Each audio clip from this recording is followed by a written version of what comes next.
guru, secara ketentuan minimum di dalam struktur kurikulum itu tetap nggak bisa dipenuhi gitu ya, karena memang jam kurikulumnya itu hanya sedikit dan juga rombelnya cuma sedikit, sehingga dipaksakan pun guru tersebut tidak dapat memenuhi ketentuan 24 jam tatap mukanya. Jadi ini dikecualikan bagi guru tersebut, juga bagi guru-guru pendidikan khusus, guru-guru pendidikan layanan khusus, dan juga bagi guru-guru yang mengajar pada sekolah Indonesia luar negeri, seperti itu. Nah, pemenuhan pelaksanaan bimbingan konseling pun atau guru pembimbing TIK, Bapak Ibu, ini pun juga dapat dikecualikan dalam hal rombongan belajar dalam satuan pendidikan tersebut kurang dari 5 rombel.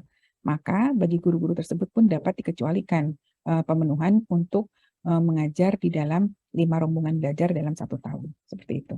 Lanjut. Nah, bagaimana dengan beban kerja guru di dalam implementasi pembelajaran pada kurikulum Merdeka? Nah, Bapak Ibu, Kementerian Pendidikan Kebudayaan Riset dan Teknologi sudah menerbitkan Bapak Ibu terkait dengan Kepmendikbud 262 tentang perubahan atas keputusan Menteri Pendidikan Kebudayaan Riset Teknologi nomor 56 tahun 2022 tentang pedoman penerapan kurikulum dalam rangka pemulihan pembelajaran.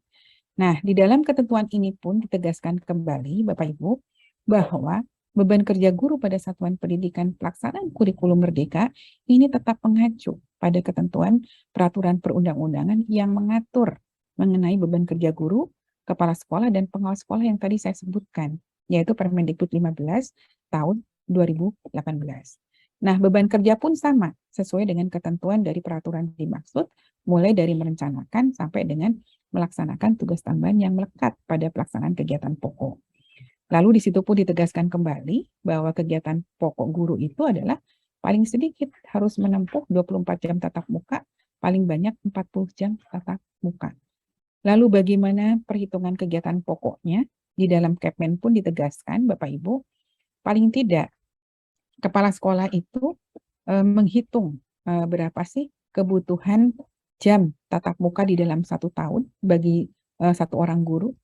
Maka di dalam pemenuhan dalam 1 tahun itu berapa jam, dicoba dibagi dengan per minggunya, sehingga akan menghasilkan berapa jam kira-kira guru harus memenuhi beban kerjanya di dalam 1 minggu. Jadi beban kerja 1 tahun dibagi dengan beban kerja 1 minggu, apakah menghasilkan 24 jam tatap muka apa tidak. Nah, pemenuhan beban kerja ini pun Bapak Ibu adalah untuk melaksanakan pembelajaran atau pembimbingan yang dilakukan di kegiatan intra, ko, dan ekstrakurikuler. Lanjut. Nah, Bapak Ibu, sebagaimana dimuat di dalam Kepmen dimaksud, Bapak Ibu, untuk pemenuhan beban kerja guru pada satuan pendidikan pelaksanaan kurikulum Merdeka, tentu saja Bapak Ibu harus memperhatikan jumlah jam yang ada di dalam kurikulum tersebut. Jadi pelaksanaan kurikulum Merdeka dapat tercapai apabila jumlah guru pada satuan pendidikan pelaksanaan kurikulum itu sesuai dengan kebutuhan. Maka kepala sekolah itu bertugas untuk menghitung kebutuhan guru berdasarkan pemenuhan beban kerja sebagaimana yang dituangkan di dalam struktur kurikulum Merdeka. Nah, nanti Bapak Ibu, apabila tidak dapat terpenuhi 24 jam beban mengajarnya, maka barulah guru-guru tersebut diberikan tugas tambahan dan atau tugas tambahan lain yang terkait dengan pendidikan di satuan pendidikan. Jadi yang untuk nomor 1 tadi beban mengurangi beban kerjanya sampai dengan 12 jam, tapi kalau yang untuk nomor 2 itu adalah paling banyak 6 jam tadi.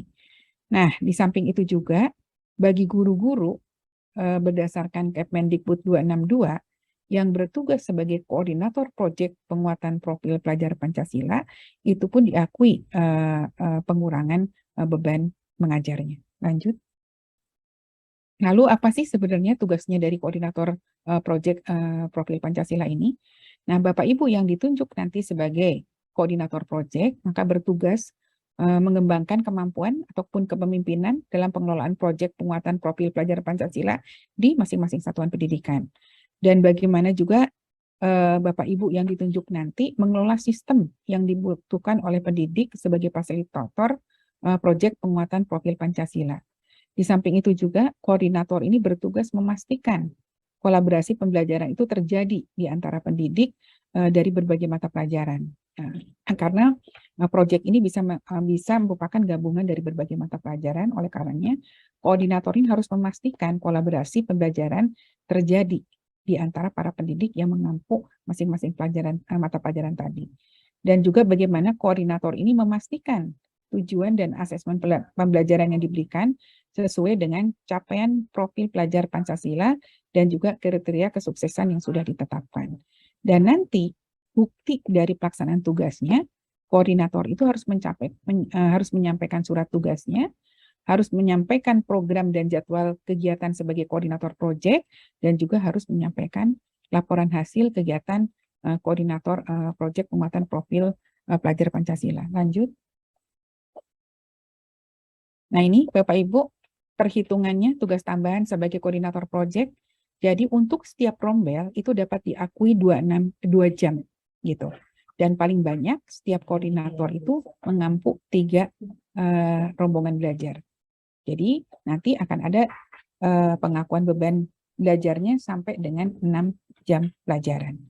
Nah di samping itu Bapak Ibu, di dalam kurikulum Merdeka ini, jadi setiap 36 peserta didik ini pelajaran pilihan, kalau seandainya ada lebih dari 36 dalam satu kelas, maka dia dapat membuka rombongan belajar baru. Di samping itu juga untuk pilihan kelas 11 dan kelas 12 ini tidak ada syarat minimum peserta didik untuk membuka atau menawarkan mata pelajaran baru. Nah, di samping itu Bapak Ibu, dalam hal terdapat guru-guru mata pelajaran seni dan prakarya atau mata pelajaran dari kelompok pilihan SMA atau MA, ataupun mata pelajaran pilihan dari SMA, MAK, yang telah diberikan tugas tambahan lain, apakah itu sebagai wali kelas ataupun itu sebagai koordinator proyek, akan tetapi tetap tidak dapat memenuhi 24 jam tatap muka, maka bagi guru-guru tersebut, apabila ketika dia sebagai pelaksana kurikulum 2013 telah memenuhi beban mengajar paling sedikit 24 jam, maka dia tetap diakui memenuhi beban mengajar 24 jam. Jadi sekali lagi, kalau ada guru, Bapak Ibu, dari guru-guru yang 1, 2, 3 ini, guru seni prakarya, mata pelajaran kelompok pilihan, atau mata pelajaran pilihan di SMK atau MAK, dia walaupun sudah ditunjuk sebagai koordinator proyek ataupun tugas tambahan lain, tapi tetap tidak bisa memenuhi 24 jam tatap muka per minggu karena perubahan struktur kurikulum, maka guru tersebut tetap dapat diakui memenuhi 24 jam tatap muka jika pada pelaksanaan pembelajaran kurikulum 2013 itu telah memenuhi beban paling singkat 24 jam tatap muka per minggu. Lanjut.